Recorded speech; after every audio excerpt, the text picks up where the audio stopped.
So I hope you watched the BBC expose about PCA, Dogoto Home for the Aged. I remember when we were young, we used to raise money under the auspices of an NGO called Help Age Kenya, and to see that that's what they've been doing with money kids raised in primary schools, that's a shame. I told you boomers and religion is a toxic dichotomy. If you see boomers, even when they are commenting on my posts, number one, they always miss the whole message, the whole tone, the whole spirit of the post, and then they just say, "Oh, you used a bad word." You know, those are the things that matter to them.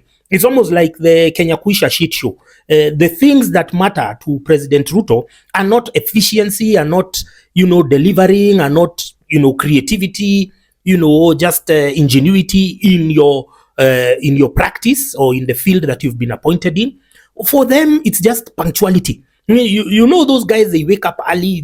For them, they've misconstrued that waking up early, the early bird catches the worm. They misconstrue waking up early as productivity. Very many people wake up early and they go home empty-handed. So now we are in the era of a 24-hour economy. You're not supposed to be lecturing people about waking up early or going to meetings early. People are working off grid. People you can do whatever you're doing. You don't have to physically drag 30 people or 50 people to go and sign performance contracts. Come on, do them online. We are here masquerading that, we want to digitize, we want to huduma number, we want to IFNIS and all these other nonsense, but just for the PR, but this regime is all about smoke and mirrors. So we are going to be treated to such kinds of nonsensical shenanigans for the next 4 years. Is gonna be a long winded road. So, which is why I was telling you boomers. Like now, we were talking about boomers and playgrounds. In Eastlands, every place after every 100 meters, there was a playground. You were spoiled for choice. There was a community hall. There were so many boxers. You were spoiled for choice over the weekend. That's now these same bastards who have grabbed land and converted them into real estate, into flats, because those are the only things that matter to them. Let's build flats. When you build flats, then you're a respectable member of society. You're going to be welcomed in church. They've grabbed lands, everything there. That's the mentality of boomers. So now you see this PCA, they were clobbering. I saw, and then now the thing is, I saw another tweet where somebody was calling out, please, if you have your parents at PCA, go and remove them. And then somebody responded there and said, these guys were our parents. We put them there for a reason. They used to beat us. They used to deny us food. They used to do all sorts of bad things to us as their children. So we have put them there for a reason, to suffer. And they say what goes around comes around. So you boomers who have done this to us, you've grabbed our playgrounds. You've bogged us down with your toxicity. Every time you're just telling us, respect us. Respect you for what? You've grabbed money meant for our hospitals, for building such facilities. And now you're coming to cry to us to help you. Useless people. You are the most useless generation that has ever come in the history of mankind.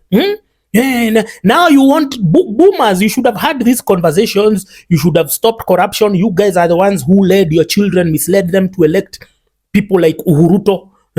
You're telling them, Mwea Kefiro had foreseen, he had predicted this presidency. These are the fruits of your collective stupidity. So I wish, and seeing that it's a church-run outfit, PCA, religious, once you see these religious sanctimonious people, there's always a red flag.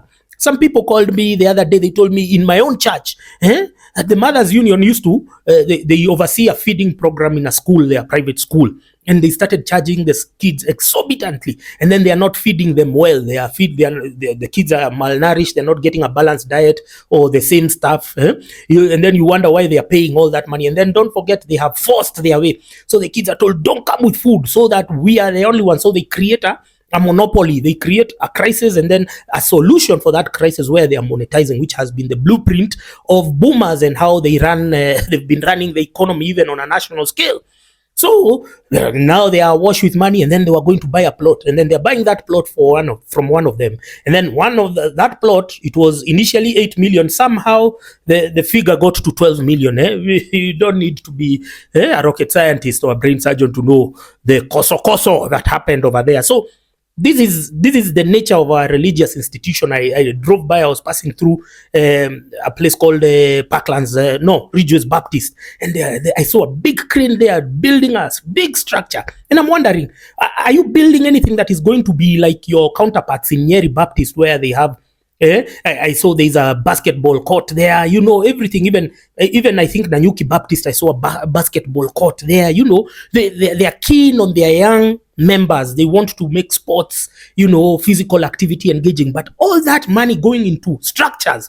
Will those structures help you? Will those structures be converted to homes for the aged? Do you think you'll never grow old? Do you think you'll never get sick? Shouldn't you be building hospitals that are going to serve you when you retire, when you get sickly? But you people are stupid. You believe in big structures, gigantic monstrosities, and when you get sick, you're there on the first flight going to India. Shauri yenu, mutajionea nyinyi, endeleeni na hiyo upuzi yenu. So I was talking about psychological warfare.